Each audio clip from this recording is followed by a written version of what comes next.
Professor Herrera thanked the state governor for approving the establishment of the institutions, saying they would give the indigenes and all Deltans further easy access to higher education, as well as boost the socio-economic well-being of the people. He expressed satisfaction with the pace and quality of work on the project and urged the contractors not to relent in their efforts. The Higher Education Commissioner disclosed that academic activities would take off at the approved temporary sites of the Polytechnics by September this year. He charged the host communities to reciprocate the government's gesture by ensuring that the facilities were well guided against misuse and vandalism. Impressed by first the reception we got from the community, and then secondly by the level of development which we have seen between the last time when we came here and now. We are very sure that we have enough facilities, infrastructure for the temporary site, for the temporary take-up of the Polytechnic.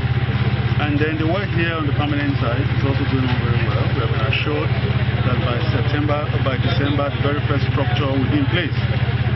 So we are very optimistic. When you say Polytechnic kicks off, they are in different stages.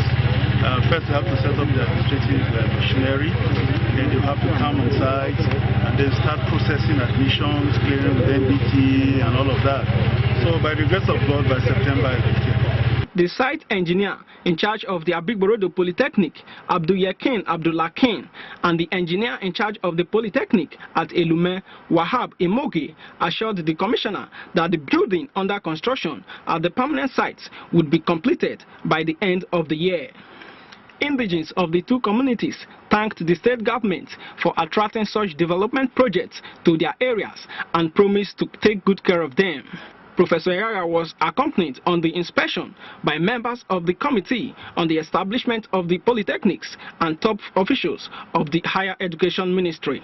Humphrey Igbe reporting.